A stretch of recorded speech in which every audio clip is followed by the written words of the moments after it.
Lemuria and Atlantis Right. more often. And you've been saying for quite some years, like, it's a return to paradise. And so the only question I wanted to ask you, and just see where it goes from there, is the miracle question. Like, suppose a miracle happens, you go to sleep tonight and tomorrow you wake up and everything's different. What do you see? Like, what is this paradise? And how would that look up in this world? Whatever a reality, as what we call a society is a reflection of the consciousness that created it, the consciousness that is interacting with it and changing it second by second. So we live in a world today which is about limitation, it's about control, it's about suppression, because humanity in general is in a state of consciousness, some might call it unconsciousness, which has a perception of self and the world that's based on limitation, on I can't, and has this missing vertebrae in the neck, so that people tend to look up to other people on pedestals and give their power away to them, be they politicians or bosses or scientists or whatever. And thus the world we live in today is a reflection of the collective consciousness. Oh yes, it's manipulated to go into a suppressed state, but at the point that that consciousness expresses itself in its perception of reality and self, it manifests a world that reflects that, that expresses that. So any miracle question, any different way of living will depend on the level of consciousness that's involved. You know, if we, and I'm absolutely convinced we will, as this transformation we're going through unfolds, we will eventually reach a level of expanded awareness where the idea of imposing your will upon others, the idea of for someone to win, someone must lose, for me to achieve what I want, I must trample on others on the way. The idea of scarcity, the idea of accumulating more and more things as symbols of success, the idea that fame or money, wealth is a symbol of success. All these things would express themselves in the society that level of consciousness would create. Is it something you have a picture of? Like, how would it be different? Well, I mean, the only thing that we can all do is picture in our minds how we would like it to be, and how we would like it to be maybe different in detail to others, and that's great, because diversity and expressing your uniqueness is what oneness, infinite awareness is all about. It's all about all possibility. And indeed, you know, bringing that in, it would be a society in which all was perceived to be possible, instead of what we have today, because of our state of awareness, in which we tend to concentrate on what's not possible. We tend to concentrate on the limitations of possibility, rather than with an expanded consciousness, you then take that expansion into the realms of far greater possibility, to the point where you are so expanded in your awareness of self and reality that you are in that realm where anything becomes possible. You know, people talk about things like infinite consciousness, infinite awareness. They use terms like all that is, has been, and ever will be, or ever can be, and people from a limited sense of perception go, well, that's impossible. You can't have something that is, has been, and everything that can be. But what are those words in a roundabout way describing? They're describing a state of all possibility, and it's worth emphasizing the obvious, but we so often miss the obvious. infinity means without limits. It means there are no limits to possibility. And that is at the most expanded level of infinite awareness. That's what we're dealing with. And the closer we get to that, as we expand out of limitation, or sense of limitation, which becomes experience limitation, then the more possibilities are available to us, because we're opening to that level that sees the possibilities. And so in the society that I would envisage liking to experience is one in which we came into this world when we choose, when we left this world when we choose. Not because some disease has taken us over and said, you're out of here now. On a deeper level, we might even have chose that, who knows. But I mean, consciously, okay, I'm off now. And it's like, it's not, oh, he's going to die, oh, what's going to happen, I must call a doctor.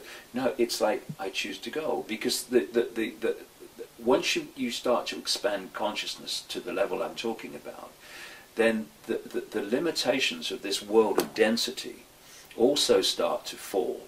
Because as you expand consciousness, everything vibrates quicker, and things are not as dense and therefore apparently limited as they were before. So I would envisage a world in which even the body was nothing like as dense as it is now, which means you can do so much more with it, where instead of... I remember this experience when I took for the one and only time a psychoactive drug, actually 1.5 times, called ayahuasca in 2003. And this voice spoke to me in this altered state of consciousness for about 5 hours about the nature of reality. And one of the things it said was, talking about the infinity of everything and us and the illusion of apartness, it said, why do you fly in aeroplanes when you are point A and you are point B and you're everything in between? Why do you fly through yourself? All right? And it's kind of like, well, what? But actually, that's what I'm talking about. So things like Beam Me Up Scotty, which are perceived to be some kind of technological thing, and I'm not saying it's not possible technologically, it is. But I see the society is so expanded in its awareness of possibility, it goes beyond that, and basically what it thinks, or where it thinks to be, it manifests. It can move from here, it can move to there, just purely through its own, not even mental state, but its own consciousness. Because once you realize that this world of apparent apartness, this apparent limitation is illusory, and that when you see it from the level that you can see it from a higher point of perception, then you wouldn't see apparently empty space between this wall and the carpet and you and me. You'd see vibrating energy. It's one field, and in so many ways it's like an ocean, and then you see the white caps on the waves of the ocean. It's different to the rest of the ocean. It looks different, but it's still the same ocean.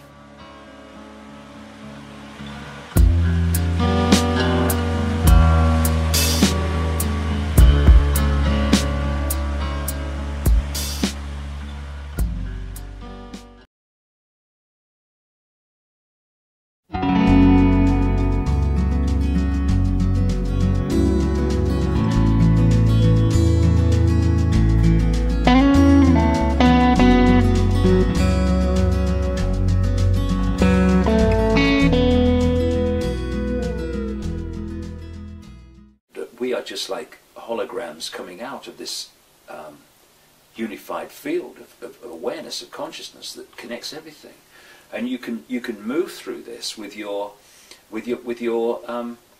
sense of awareness. You can move through this field. You can move your point of attention through this field, and so at the moment, because my point of attention is being focused in this reality through this what I call body computer, my attention is here, and so at this point I am sitting in this chair. But if you go to a much more expanded state of awareness, where you go beyond this level of density, then you can move your point of attention from here to the other side of the room, and suddenly you're over there now. And would there still be a David Icke then? Well, the question is then, what is David Icke? David Icke is an experience that my infinite awareness is having. So, in the simplest terms, it's a point of attention. You know, it's another version of moving my point of attention from here to the other side of the room in a higher level of awareness, and suddenly he's just moved across the room. How did he do that? Because he moved his point of attention. And when I came into this reality, just like you and everybody else, my point of attention in my experience became, I am David Icke, born in Leicester in 1952, and you go through his story of that life, and you identify with his story. But as you tease your mind open and you start to see the greater level of reality and possibility, then you start to not dismiss that which is David Icke. He's my experience, but I know that he's an experience. Not that when I talk about he, it is a name for an experience, and that when I choose to leave this reality, people might say, "Oh, that David Icke's buried there." Yeah, no, there's an experience, and the name for an experience is buried there. Like you described with your mind. Me, I'm out of here, mate, because I'm eternal awareness. And once you break out of this sense of I am my job, I am my name, I am my income bracket, I am my race, and all these things, then you do start to move into a completely different level of self-perception, self-identity, and continuing the question of what would it be like, or how could it be. It's like that has moved on in a vast leap of expansion of awareness, and therefore we're in a state where we are creating what we want whenever we want it, because when you look at physical things, what are they? It's an energy field of information. That sofa is an energy field of information, just like you are, I am. That glass, it's an energy field of information. If you could see that in its prime state, which is waveform information like everything else is, it would just be a vibrating field. And it takes that form because the information is encoded to be decoded into that form. And therefore, if you can reach those levels of awareness and therefore potential where you can create those information fields, you can literally create a sofa, a glass, anything in your reality. No shortage. Just no, there'll be no scarcity then, you know, because you can manifest it. And there are some people, as I'm sure you've come across, there are some people around the world. I've spoken to one or two who have actually been through experiments where this manifestation, even in the apparent limitation of this reality now, that they have manifested things out of the unseen into holographic reality. And it's like it's a miracle, but it's not. It's the natural way and the true potential that we should be expressing. So in this world that we're talking about, that is massively beyond the level of awareness and therefore potential and for creation that we are now, then it will be one in which we are manifesting what we want. When we want it, there's no need for told what we want. No need for money. No need for money. You know, it's like I want to buy. I'll give you some money to buy a sofa, and you go. Okay. Why would you? It's all right. I got one. Okay. Don't need your money, mate. I got one. See it? Do you like it? I thought of it myself. And I know that people coming from this world that we live in now, they'll go, that's ridiculous, that's impossible. It's not. It's the way things were meant to be. It's not that we've not grown into that level of awareness. It's that we've come down from that level of awareness and into a sense of I can't. And the world that I'm looking at, from the question you asked, is one in which all this becomes possible. There's no need to fight someone to get what you want. You can manifest it. Therefore, without scarcity, there's not battles over have-nots and haves. There's not people that dominate others because they've hoarded all the money. It's a completely different world. Can you elaborate on, like the sofa example, like how would things be different? Well, at the moment we live in a world which is basically system generated, where the system decides what we can do and we can't do overwhelmingly. It's trying to do it more intensely all the time. And therefore the people, if you like, are pawns of the system. That they are the manifestation, in terms of the way they live their life, of the way the system has structured this reality, so that people have to be pawns in that structure. The world that I'm looking at, it's a reverse of that. The way society is, or what we call society, is generated not from society to the people, but from individual creativity to the collective. So the collective becomes the opposite of what we have today, which is monumental uniformity. And we live in a world where uniformity has always become it's almost become something you give someone a medal for. Yeah, you're just like all the rest of us. Well, what a bore. Yeah. You know what I mean? So once we start to access this level of expansion, which leads to a level of self-creation that we couldn't even dream about at the moment, then everybody's expressing their diversity, their uniqueness in what they create, and collectively the society becomes just an infinite explosion of variety, of diversity, of creativity, of imagination made manifest. Because, I've seen over the years where when you're talking about everything being one, and we're all the same one consciousness and oneness, they go, well, that means everybody must be the same then. Just everyone looks the same. No, that's not what oneness means. Oneness is all possibility. So the more we express uniqueness, the more we express diversity of creativity, of perception, of view, the more we are celebrating all possibility. It's when you come out of that perception of all being one that you move into these bubbles of perception where people do then start to look and behave the same and act the same, because they're in the same bubble of limitation. Therefore, the potential for diversity gets smaller the more your sense of limitation contracts. As you come out of it, whoa, then you the opposite of that. So the world I'm looking at is one of incredible diversity, where every day you're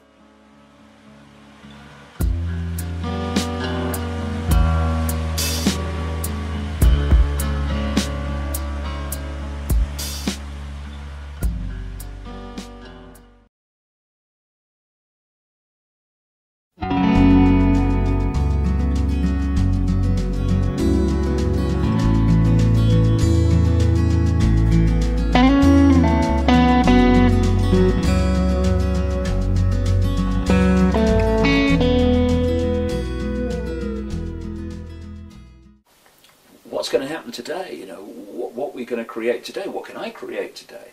So in the simplest terms, it's like a canvas. It's like a canvas of consciousness, and the artist, individually and collectively, is constantly changing the nature of the picture on the canvas. It was a film which came out some years ago, and basically came and went. And I thought it was absolutely brilliant. I guess it's because where I'm coming from and what I'm interested in. But it was, it starred Robin Williams, and it was called What Dreams May Come. Yeah?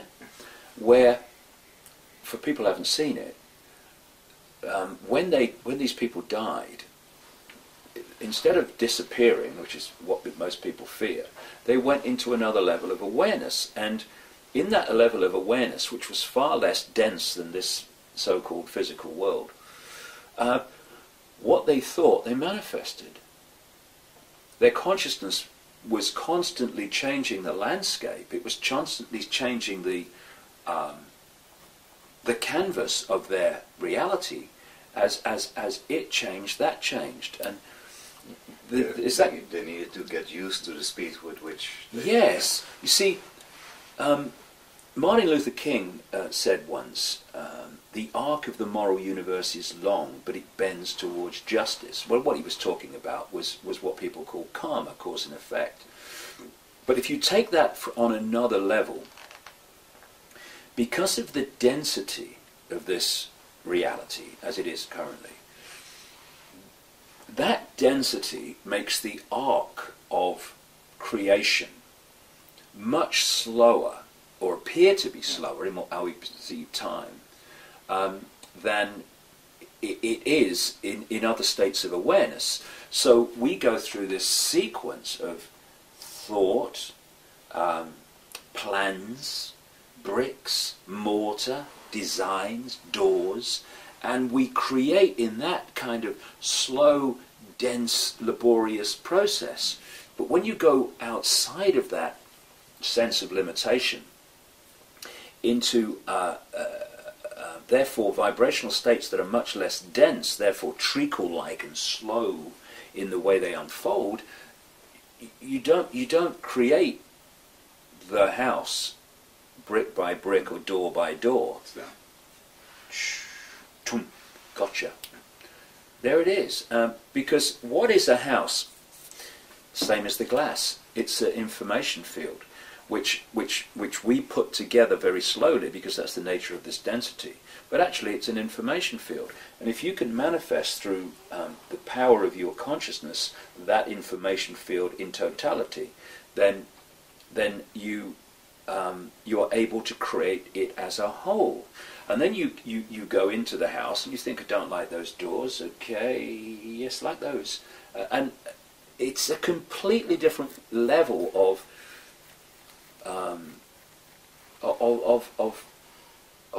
perception of reality, of experience. And you talk to near-death experiencers when they leave the body. Therefore, what they're doing is leaving this frequency range of density and this focus of attention we call the human body. And suddenly they are perceiving over multi-realities. They can create things. I remember one person talking about the fact that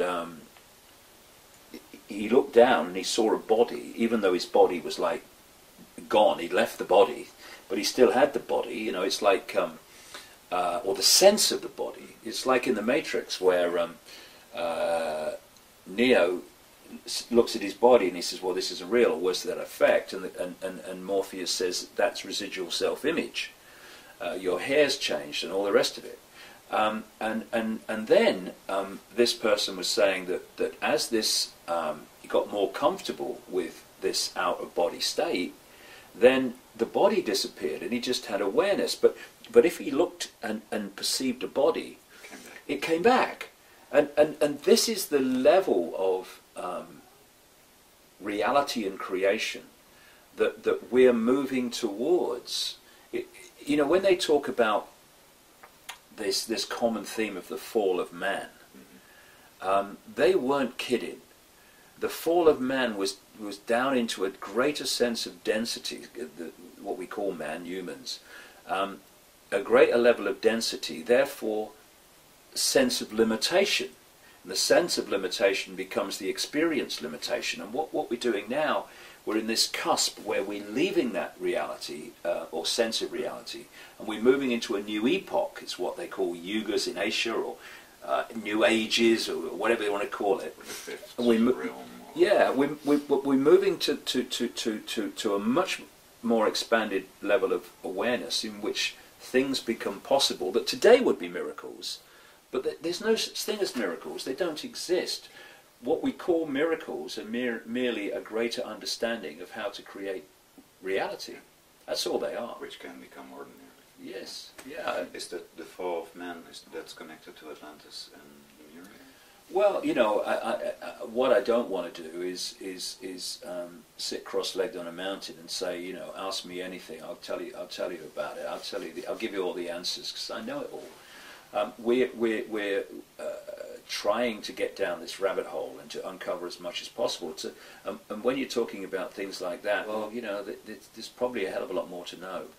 But the way it is described, and certainly the way that the various ancient cultures describe what some people call the Golden Age, before the fall of humans, the fall of man, it was this far less dense, more expanded awareness state in which things were possible that are not perceived as possible now. Like, you know, when they talk in some of these ancient texts about the incredible long lives that people used to live, and they go, that's not possible. No, it's not possible now. It was, however, possible in a completely different energetic state. And that's what I think, you know, understandably, you know, we're born into this world and we look around and we think this is how it is. But it's not how it always was. And it's not how it's going to be again. You know, we have this perception of time moves forward. Therefore, wherever you are must be at the cutting edge of the story. But actually, you know, it goes like that. There are times of expanded awareness, there's a time of more limited awareness, there's times of suppression and control, there's times of great freedom. And where you come into this cycle, that decides the experience that you have.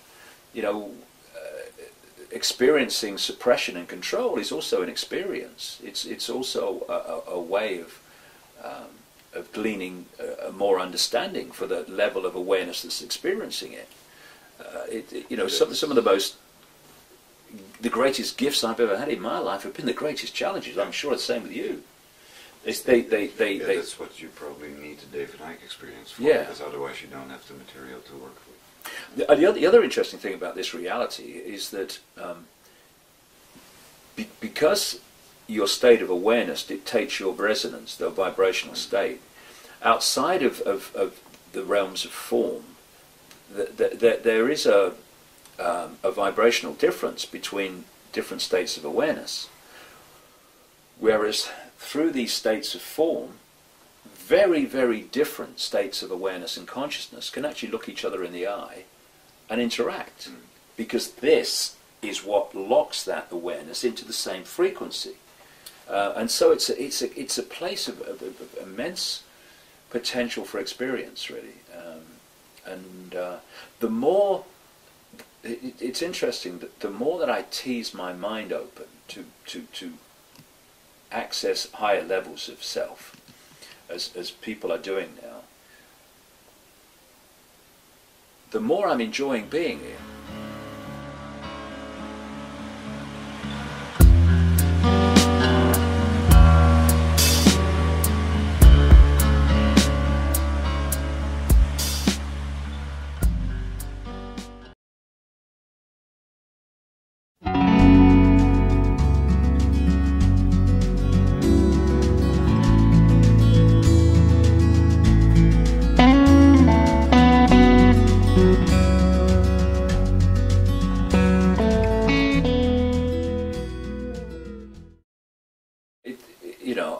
Think, oh God, I can see what it's like out of this body. I want to get out of here. I don't. I'm enjoying it more now than when I was earlier in my life. Looked around and it was.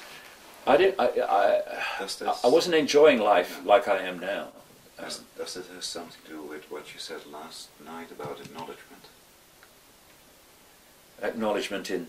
You said to you, acknowledging something was the key to I remember now. I found that in my life that a lot of the experiences we have are giving us the potential to remove the onion rings of programming, to free our minds to open to a greater sense of possibility, reality, self-consciousness and all that stuff. And what I found is that if you acknowledge something that's limiting you, it goes. It's like, you know, they talk about subliminal advertising and subliminal images. Well, subliminal literally, I understand, translates as below threshold. It's below the threshold of the conscious mind to see it. Now, when it's a fascinating thing. When I first realized this, it was like, whoa. When you look at a subliminal advertisement, you 95% of the time cannot see the subliminal. You only see what the conscious mind can see.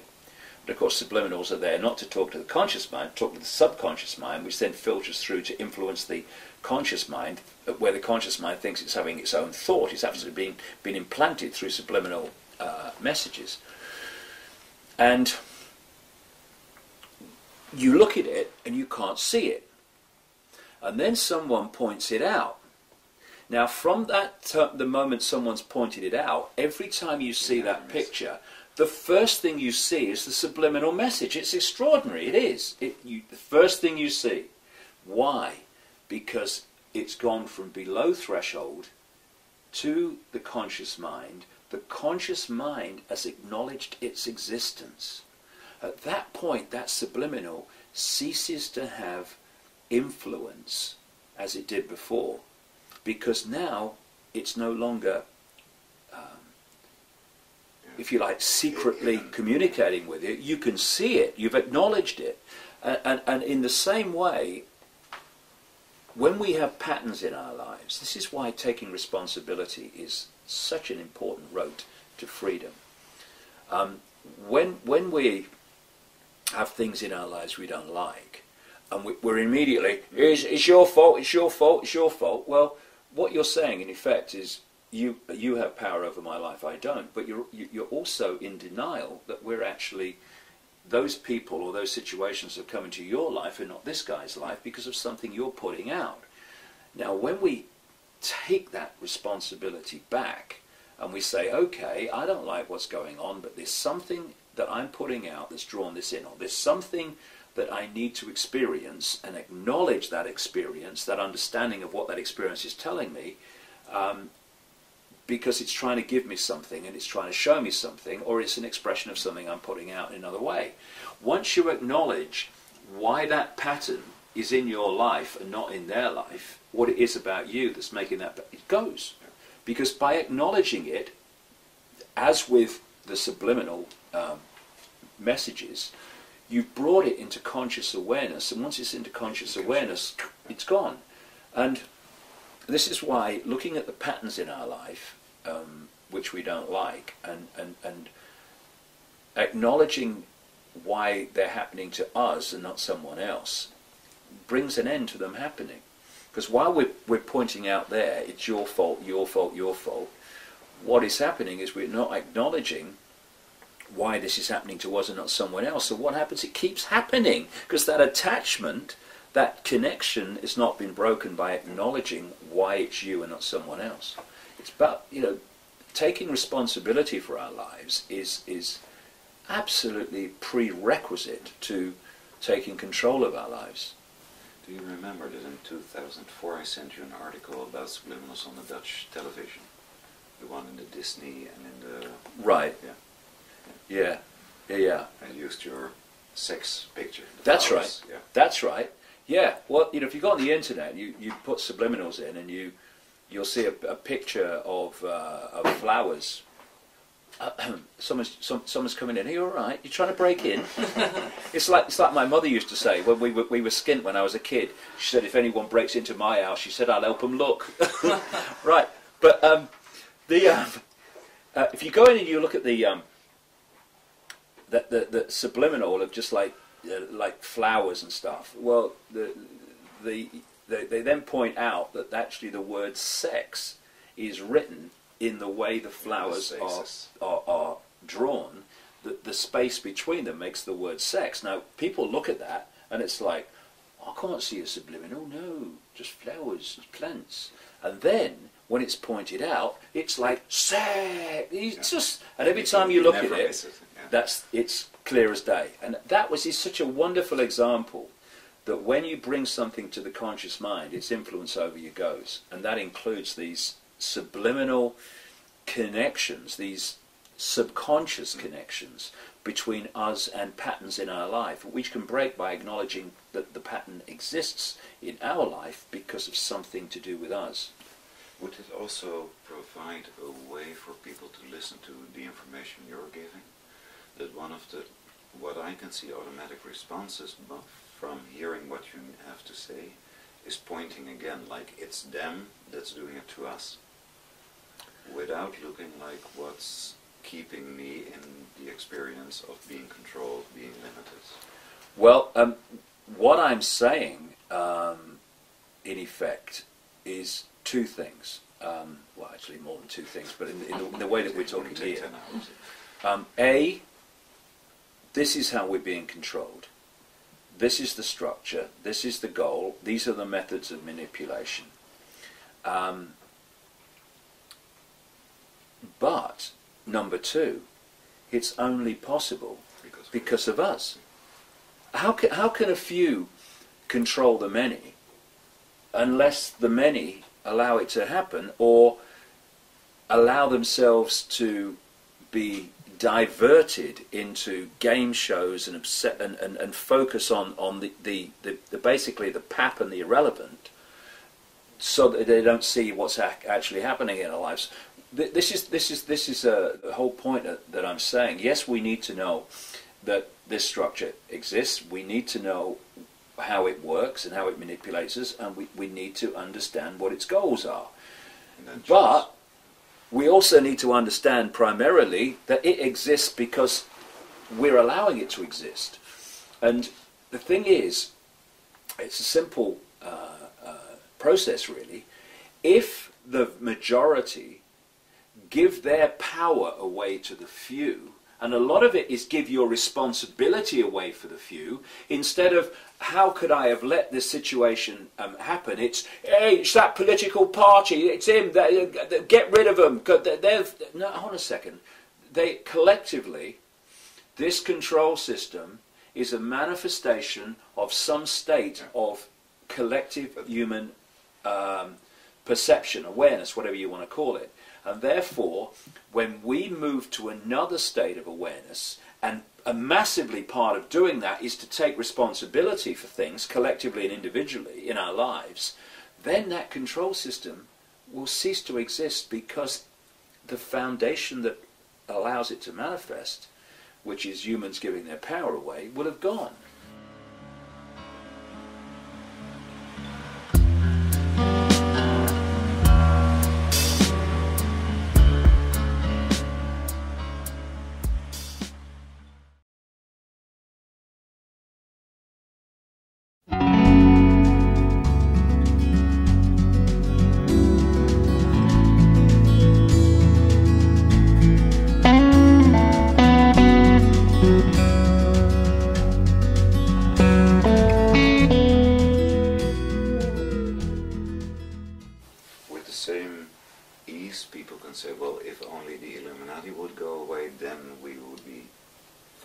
But they can't go away unless we change. That's the whole point. You know, maybe they just play a very good role in the point of the whole. Yeah, it's like if someone says to you, "So what's going on in the world then?" And then you go, "Well, what level do you want?" On one level, there's banking scams and political scams, but as you go through the frequencies, or as you go down the rabbit hole, whatever analogy you want to talk about, then the same thing starts to take on a different form. And at the level you're talking about now, it's a chicken and egg, in a sense. What came first, humans giving their power away, or a control system to persuade humans to give their power away? The two are probably inseparable. But the key thing is that humans collectively giving their power away, there's an obvious no-brainer outcome to that, that a few are going to have the power over the many, because the many are giving the power to the few. It's real simple. So, yes, like I say, we need to know how they work and how they manipulate and what their goals are, but we need to understand fundamentally that their manifestation, their existence in our collective reality is caused by our state of being. And as we change, that will change. And if we don't change, that ain't going to change. And that is actually the question of, or the answer to a question that comes up a lot, like, what can I do? It's not fighting the establishment, it's not... Well, what you fight, you become, and there's so many examples of that. Well, what can we do at the level you're talking about now? Change yourself, you change your life. If enough of us change, we change the world. Simple as that. So again, and that's great news, because the answers are not out there in some way that we cannot control or cannot influence. The answers are here. Why? Because the world's in here, individually and collectively. And so we have to change, and then the world that we manifest from that changed state of being will have to change, because we are the world and the world is us. And this is the real level where things can fundamentally change very quickly. Because if we continue to overwhelmingly, even that which is exposing there's a conspiracy going on, if it stays at that level of banking scams and engineered wars and terrorist events, and it's their fault and it's their fault and we must fight them and we must fight this, and then it's got boom, ba-dum, ba-dum, ba-dum, ba-dum. And when you operate at that level, and it's good in one sense, we need to know these things that are going on, but when you operate at that sense, at that level, what do those people do? They go, I can't see a way out of this. I can't see an answer. What can we do? It's only when you get into the deeper levels of reality and how the world is a collective manifestation of the collective human state of awareness, of consciousness, that you realize that actually we've created it. So therefore, what great news. We can uncreate and create something else. Why? How? By changing ourselves individually and collectively. If you want a world of peace, be peaceful. If you want a world of kindness, be kind. And you know, what would happen if vast numbers of people decided to be kind? What would happen if vast numbers of people decided to be peaceful? What would happen if vast numbers of people decided that they were going to make their decisions minute by minute, day by day, on what they knew to be right and fair and just, rather than what they thought was right for them in the moment, which it turns out longer term isn't right for them at all? What would happen? Then the world would manifest that. Like it would change. John Lennon said, what if there was a war and nobody went? There'd be no war, exactly, you know, and, you know, I'm fighting to stop wars. Well, take your bloody uniform off then and put that sodding gun down. Yeah, you've made a start. So it is, but it's like, and I do understand it to an extent, people get comfort in a funny sort of way in convincing themselves that an outside force or an outside person is responsible for their lives. They're trying to. Yeah. But and it may be like a comfort in the short term. Oh, I don't know, I'm just unlucky me. If it weren't for them, I wouldn't be in this state. Well, that might give you some kind of perverse comfort, but it ain't going to change your state, because unless you recognize that in some way you have drawn that in, then you can't draw that out. It can't happen. And people think taking responsibility for their actions is almost a sign of weakness, whereby I'm admitting to myself I've made mistakes. Well, I mean, what? And I'm wrong. Well, I mean, how do you know? How do you know what hot is? Because you know what cold is, and therefore you can make the comparison between them. So You've had this experience, you've made this decision, now you can see that probably wasn't the best decision. Something's changed, and therefore you make a better decision the next time. That's not a mistake, it's an experience. It's an experience, and if we see it as experience rather than a mistake, then we stop putting ourselves down and seeing ourselves in negative terms because of the way we've lived our lives. I mean, who are the best people to help those that are addicted to drugs or alcohol or whatever? Those that have been there.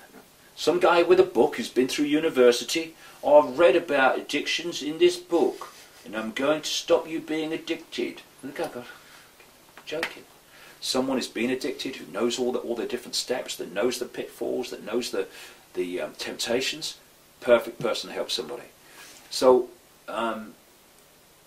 if we see our lives like that, as an eternal series of experiences that lead us to new awareness, then they're not mistakes anymore. They become positive. They become another step to a greater understanding, a greater level of wisdom. You know, I look at my life, and the biggest mistakes have been the biggest gifts. No question at all.